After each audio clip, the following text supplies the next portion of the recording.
Hear this, Kohanim. Pay attention, house of Israel. Listen, house of the king, for judgment is coming to you. You have become a snare for Mitzpah, and a net spread in Tabor. The rebels have deepened their slaughter, and I am rejected by all of them. I know Ephraim, Israel is not hidden from me.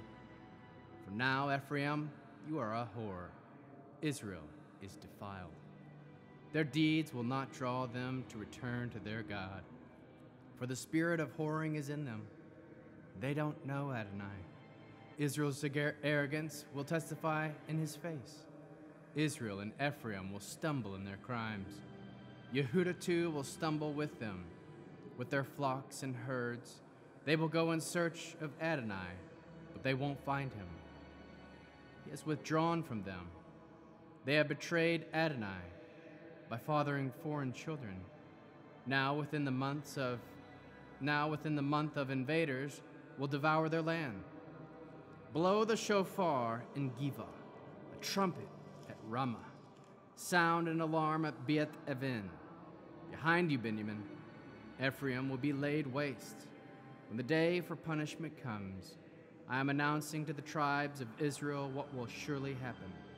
The leaders of Yehudah are like men who move boundary stones. I will pour my fury out upon them like water.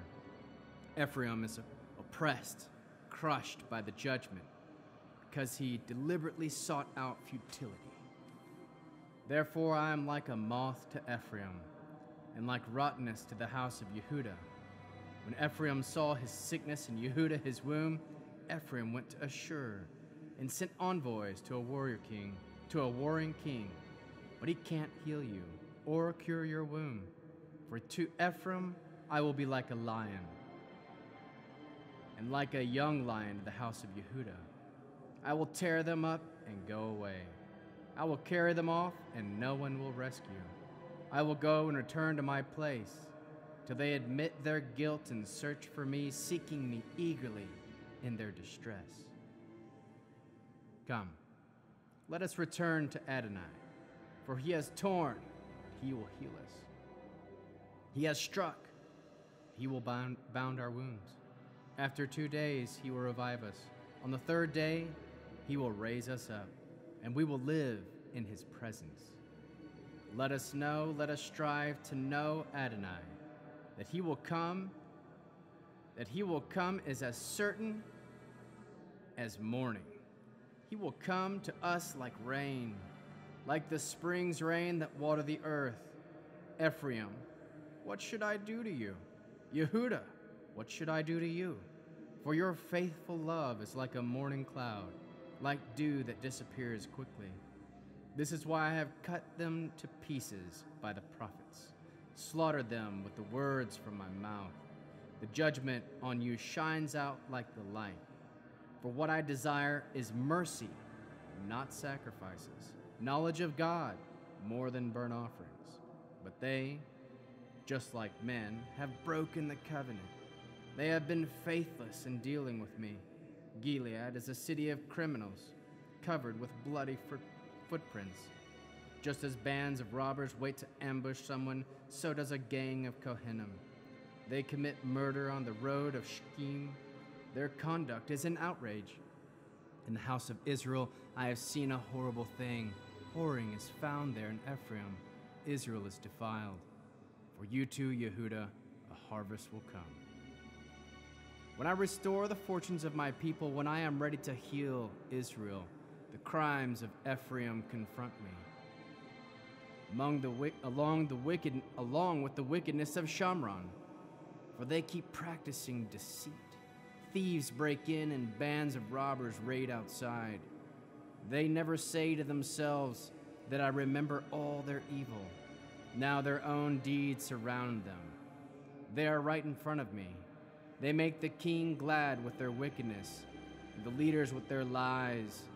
They are all adulterers, like an oven heated by the baker.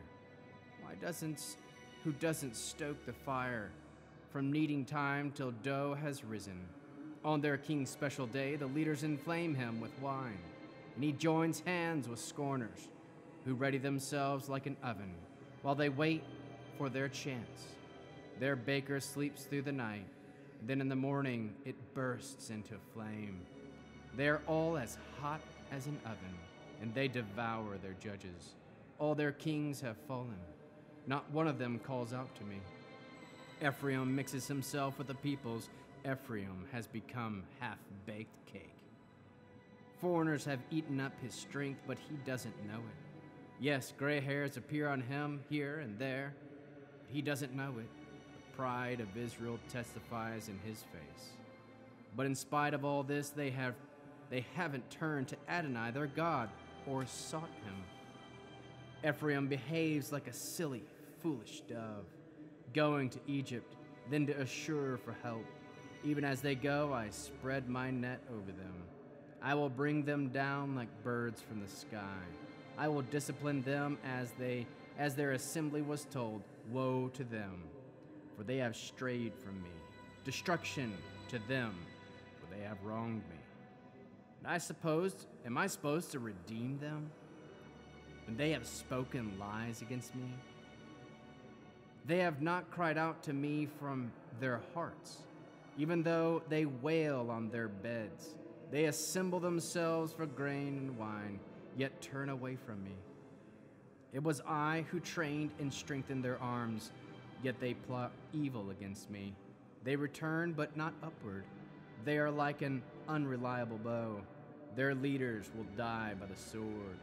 Because of their angry talk, they will become a laughingstock in the land of Egypt. Put the shofar to your lips. Like a vulture, he swoops down on the house of Adonai. Because they have violated my covenant and sinned intentionally against my Torah. Will they cry out to me, "We are Israel! God, we know you!" Israel has thrown away what is good. The enemy will pursue them. They make kings, but without my authority. They appoint leaders, but without my knowledge. With their silver and gold, they make themselves idols. But these can only lead to their own destruction. Your calf, Shamron, has been thrown away. My fury burns against them. How long will it be until they are able to make themselves clean? Here is what Israel produces. A craftsman makes something. It's a non-god. The calf of Shamron will be broken to pieces. For they sow the wind, and they will reap the whirlwind. The standing grain has no ears. It will yield no flour. And if it does yield any, foreigners will swallow it up. Israel is swallowed up. Now they are among the nations like a vessel nobody wants. For they have gone up to Ashur like a wild donkey. Alone by itself, Ephraim has bargained for lovers. But even if they bargain among the nations, now I will round them up. Soon they will start to feel the burden of these kings and leaders. For Ephraim keeps building altars for sin. Yes, altars are sinful for him. I write him so many things from my Torah. Yet he considers them foreign. They offer my sacrifices of flesh and eat them, but Adonai does not accept them. Now he will recall their crimes and punish their sins. They will return to Egypt. For Israel forgot his maker and built palaces, and Yehudah made more fortified cities, but I will send fire on his cities, and it will consume their strongholds.